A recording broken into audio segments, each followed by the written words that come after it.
The bass in the track sounds super mean.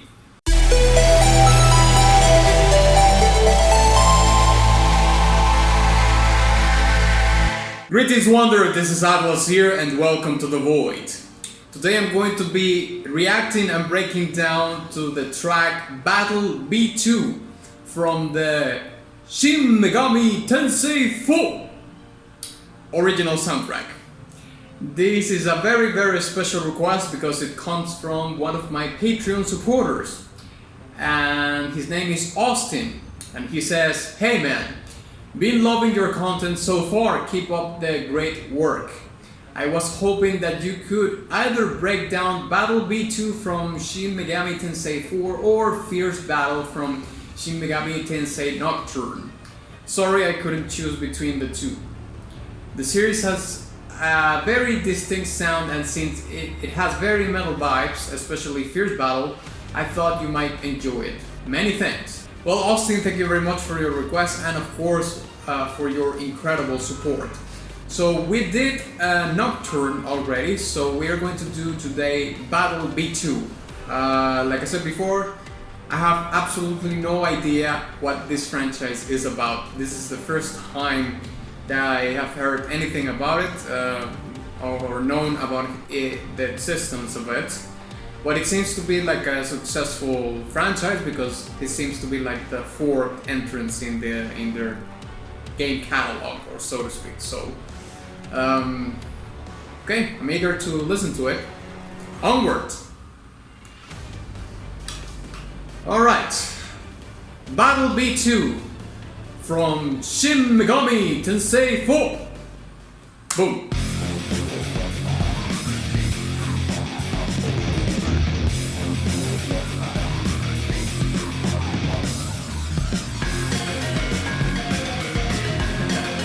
Okay.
I really like the synthetic quality that the song has.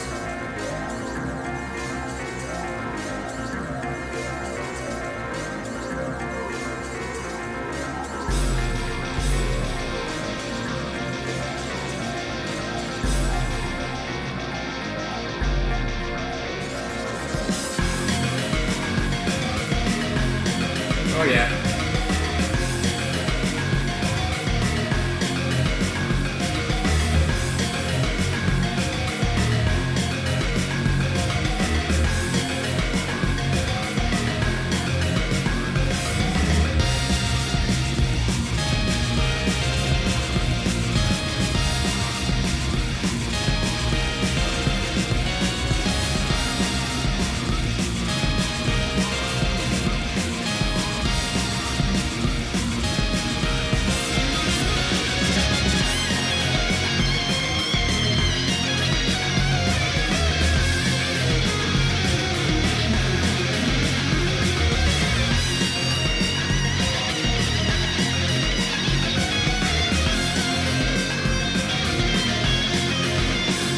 The bass in the track sounds super mean.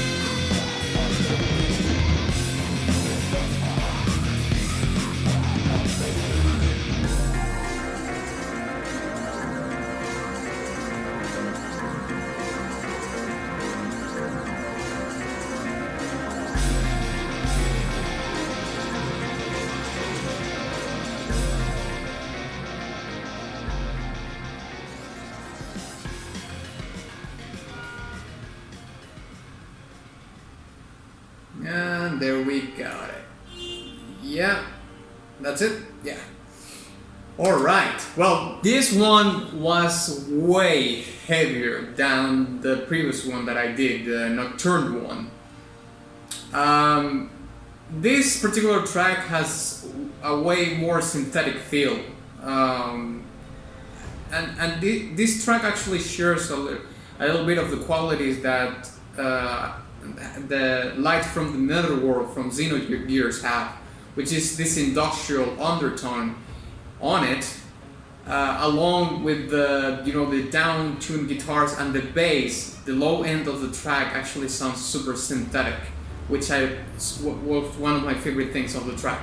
But we're going to dive more into it in the breakdown, and also we're going to be talking about all these different synthesizers that we hear, especially doing the potential leitmotifs or so on and so forth. Okay, so let's break it down.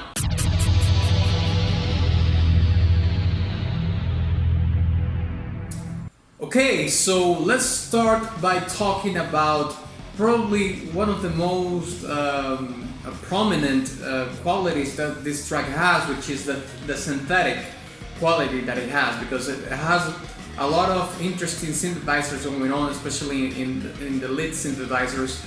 The bass is synthetic. It's a synthesizer also. And how all these things play together on top of the song, and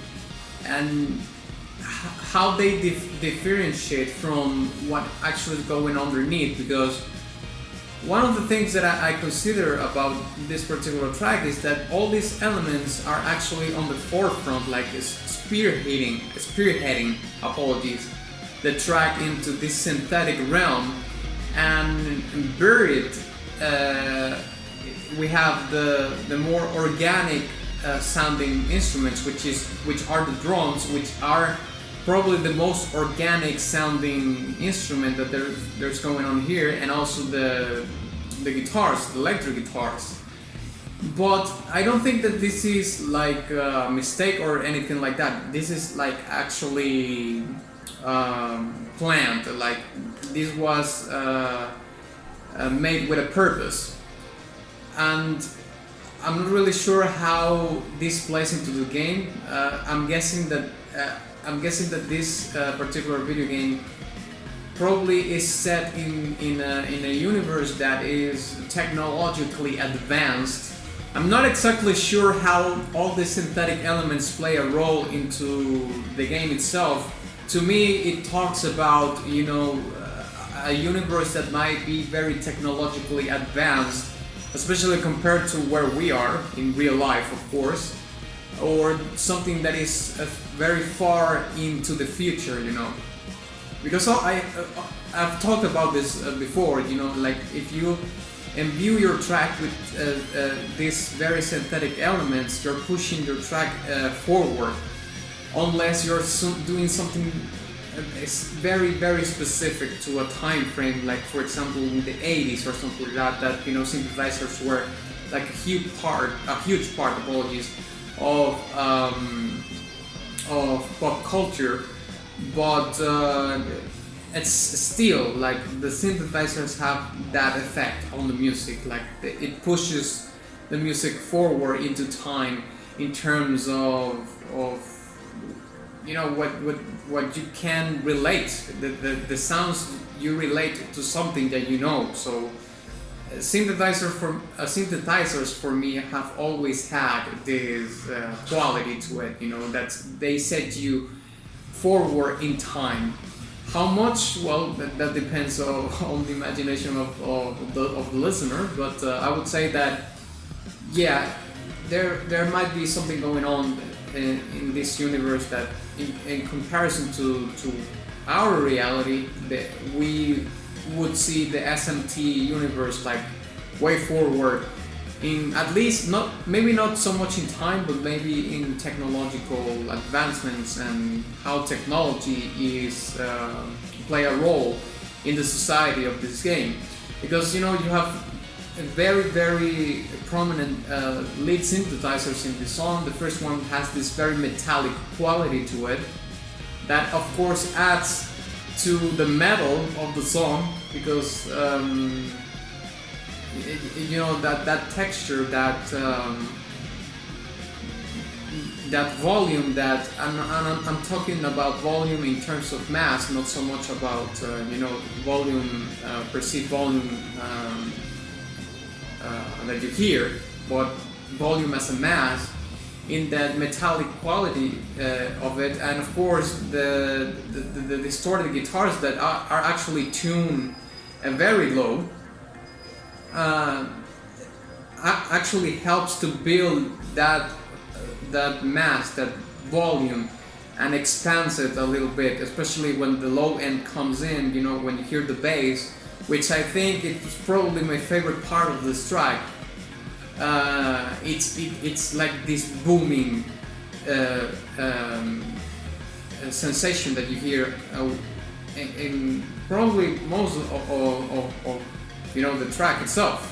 So we have this lead synthesizer with that metallic quality. We also have like this 80s speedy kind of sound, and we have another one that has this 90s modulation kind of thing going on.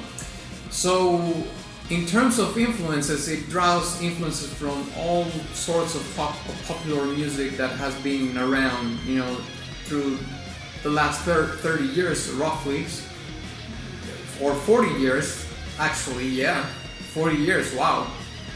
And we have also the element of the drums, which sounds super organic, and the drums give the track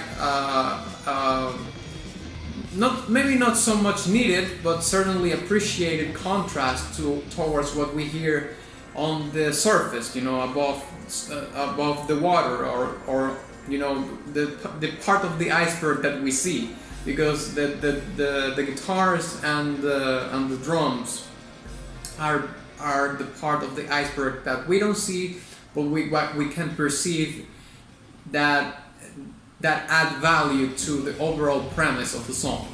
Now let's talk a little bit about how this set the stage to, apparently this is a boss battle theme. So, like I said before, I have absolutely no idea how the boss battle is and what the game is about, but I can tell you what the story that I built in my mind of what was going on while I was listening to the track. The first one is that this boss has to do with that same premise that I was talking about, tech, you know, advanced technology. The boss might have a secret tech, a secret weapon that he's using. It might be a cyborg. He might be, you know, in possession of some very advanced technology or something like that, or he might be a robot or something like that. He could be a human enhanced with some sort of technology, something like that. You know, something that goes along those lines, in which you could sense or perceive the ooze of technology, advanced technology, secret tech, or something like that. And the other thing is that for some reason, you know, this is a fairly upbeat song. It's not like blazing fast, but it certainly has this upbeat tempo to it. And for some reason, I traveled back in time, and I remembered, you know, the turbo tunnel on Battletoads, which is, of course, very infamously remembered as being one of the hardest levels in NES history. And for some reason, I envisioned that this particular fight could be happening in a highway or a chase or something like that, because it has all the elements to suggest that that could be the case. Of course, like I said before, this is just a hunch, but it's not rare to hear these kind of upbeat tracks played in a boss battle that could be very well happening in a chase situation, in a highway or something like that. But you know, that's just like my imagination just going towards other dimensions of reality. I don't know. So yeah, I think I'm gonna give this track a golden badge. It has this very prominent synthetic, you know, characteristic to it. It bleeds this secret tech technology, you know, but the elements themselves. And of course, I would say that my favorite part of the track was the low end, like the bass that was going on. It made it feel really, really massive and alive, and it pushed it forward and gave it more value. So yeah, thank you very much for watching this video. If you enjoyed it, please give it a like and share it with your friend. Also, please don't forget to visit my Patreon or subscribe star in case you want to make your request have more priority. And of course, my Ko-fi profile in case you want to support the channel with a tip and leave a comment there. And also my Teespring shop where you can get merch and all that jazz. And of course, ex nihilo, nihil fit.